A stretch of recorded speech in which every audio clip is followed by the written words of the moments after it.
नमस्कार दोस्तों। Good morning everyone. I hope आप सब लोग ठीक होंगे। मैं मेरठ गार्डनर स्वागत करती हूँ आप सबका अपने एक न्यू व्लॉग में दोस्तों।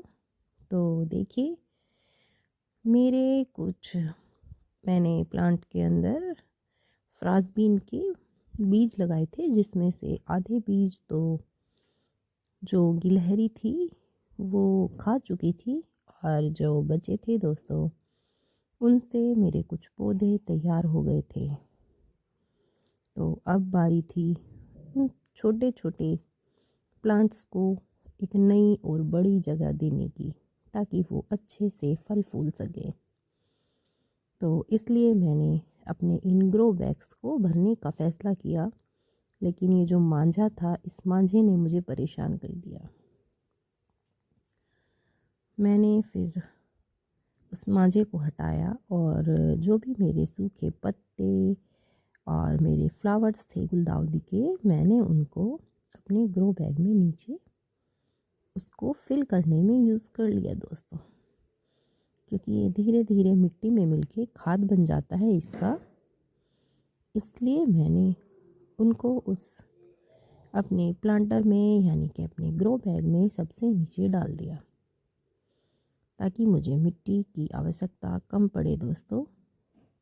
वैसे भी मेरे पास ज़्यादा मिट्टी थी नहीं, जो आप देख रहे हैं पास में, बस वही मिट्टी मेरे पास बची थी। अब मैंने धीरे धीरे इसी मिट्टी में अपने प्लांट्स को लगाने का फ़ैसला किया दोस्तों, क्योंकि तब तक नई मिट्टी नहीं आ जाती, तब तक मैं इसी मिट्टी में अपने प्लांट्स को लगा देती हूँ। तो मैंने धीरे धीरे करके इस मिट्टी को अपने इन दोनों ग्रो बैग्स में फिल कर लिया। और हाँ, मैं इसमें मिट्टी में रेत तो पहले से ही मिला हुआ था, मिट्टी काफ़ी अच्छी थी, रेतीली मिट्टी थी। लेकिन मेरे पास इस वक्त जो है वो गोबर की खाद मेरी ख़त्म हो चुकी थी दोस्तों। इसी वजह से मैंने अभी सरसों की खली अपने सभी प्लांट्स में भिगो करके दे दी थी। तो मैंने सोचा सरसों की खली मेरे पास अभी भी और बाकी बची हुई है, तो मैं इन प्लांटर के अंदर जब प्लांट्स लगा लूँगी तो मैं इनमें भी सरसों की खली का खाद ही लिक्विड के रूप में जो मेरे पास है उसी को दे दूँगी। और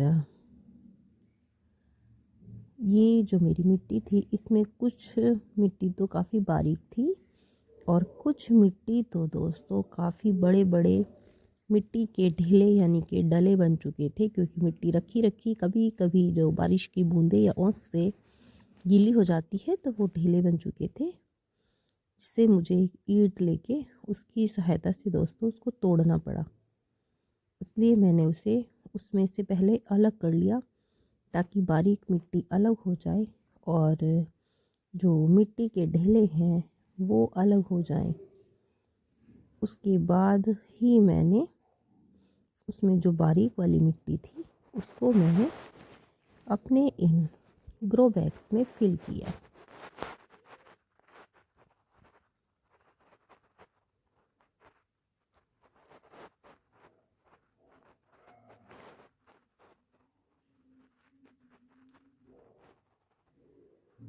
मिट्टी के ढेलों ने मुझे बड़ा ही परेशान कर दिया था, इसलिए मैंने इन्हें अपनी उस बारीक मिट्टी से अलग ही कर दिया था दोस्तों। और उधर मेरे बच्चे मुझे परेशान कर रहे थे बार बार, क्योंकि आज मैंने फ़र्स्ट टाइम वीडियो बनाने के लिए अपने ट्राइपॉड का इस्तेमाल किया था दोस्तों, वरना तो मैं हमेशा हाथ से फ़ोन लेके ही वीडियो बनाती थी। इस दिन मैंने पहली बार ट्राइपॉड का यूज़ किया दोस्तों, लेकिन हाँ, एक दुर्घटना भी हो गई। मेरा ट्राइपॉड जैसे ही हवा का झोंका आया वो नीचे गिर गया। ये तो शुक्र है भगवान का कि मेरा फ़ोन ज़्यादा टूटा नहीं। ये ट्राइपॉड मैंने मीशो से मंगाया था, और अगर किसी को लिंक चाहिए हो तो प्लीज़ मुझे डीएम करना, मैं आप लोगों को उसका लिंक भेज दूँगी। ट्राइपॉड अच्छा है दोस्तों, वो तो हवा का झोंका काफ़ी तेज़ था इसीलिए मेरा ट्राइपॉड गिरा था। और फिर मैंने जो मिट्टी के ढेले थे उनको धीरे धीरे करके सारे ढेलों को मैंने बारीक करने की कोशिश की है, ताकि मैं उसको अच्छे से बारीक करके रीयूज़ कर सकूं दोस्तों, क्योंकि ढेले तो यूज़ नहीं हो सकते, इसलिए मैंने उनको तोड़ा। मिट्टी को तोड़ना, उसे बारीक करना, छानना, वैसे मैं सच कहूँ दोस्तों तो मैं कभी मिट्टी को छानती नहीं हूँ, क्योंकि जो मेरे पास मिट्टी है वो खेत की मिट्टी है, तो उसे छानने की कोई आवश्यकता होती ही नहीं है। इसलिए मैं हमेशा अपनी मिट्टी को सिर्फ बारीक करती हूँ और उसमें खाद वगैरह डाल के उसे रीयूज़ कर लेती हूँ।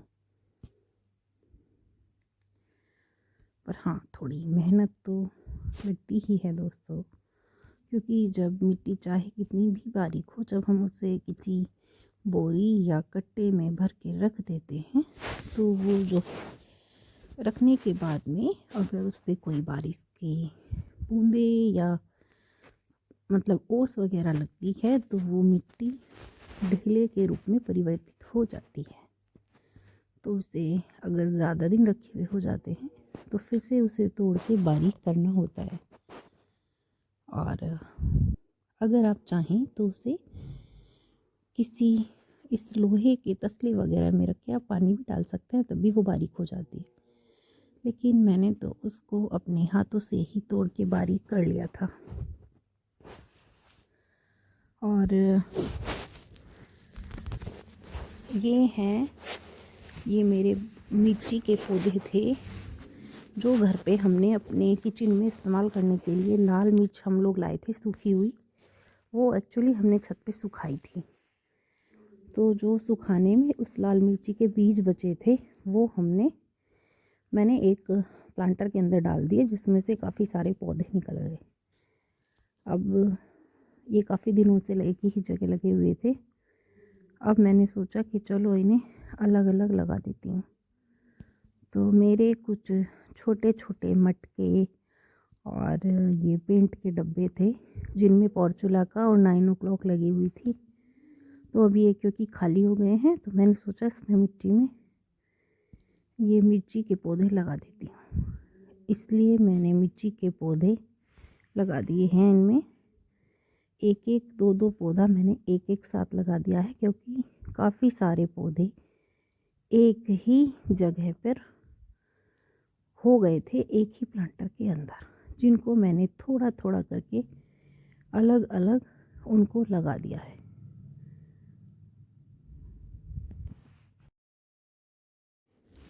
अब मैंने इनको लगा तो दिया है दोस्तों, पर देखो गिलहरी छोड़ेगी तब देखेंगे, क्योंकि गिलहरी का कोई भरोसा नहीं है।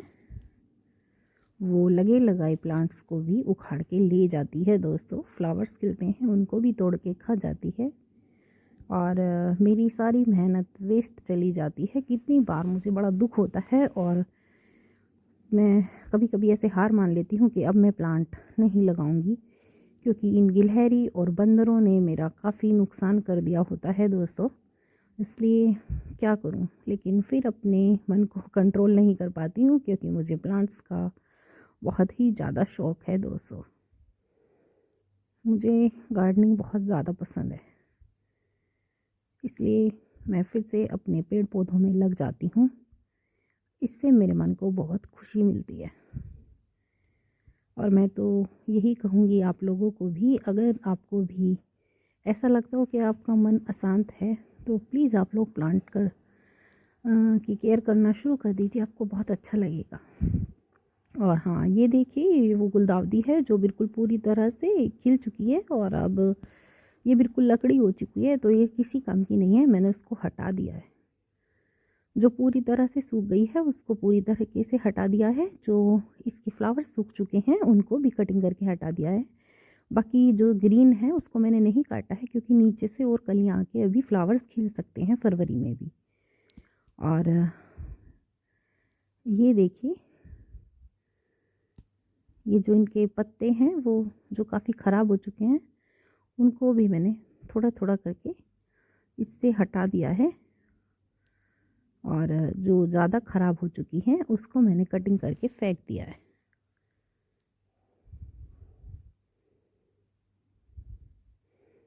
और ये अपराजिता हैं जिनको मैंने बिल्कुल पूरी तरीके से ट्रिम कर दिया है दोस्तों, ताकि अभी आने वाले मौसम में ये अच्छे से इस पे जो ये फूट के फिर से आएगी तो इस पे पत्ते और कलियां फ्लावर्स अच्छे से खिलेंगे।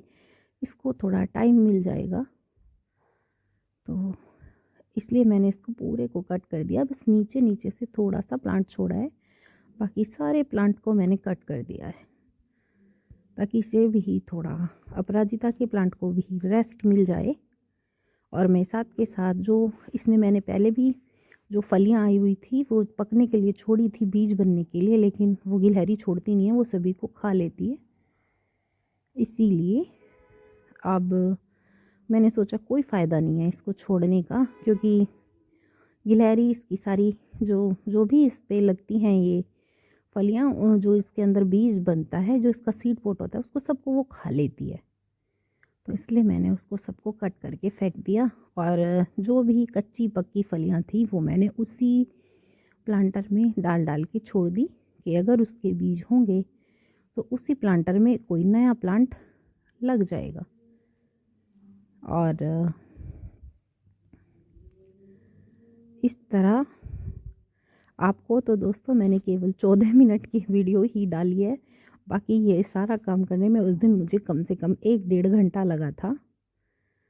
तो मैंने इतनी मेहनत की है दोस्तों, और आपको इसे थोड़ा छोटा करके दिखाया है। और अगर आपको मेरे ये व्लॉग अच्छा लगता है दोस्तों, तो प्लीज़ आप लोग भी मेरे चैनल को सब्सक्राइब करें, लाइक करें और शेयर करना बिल्कुल ना भूलें। मैं हूँ आपकी गार्डन दोस्त मेरठ गार्डनर।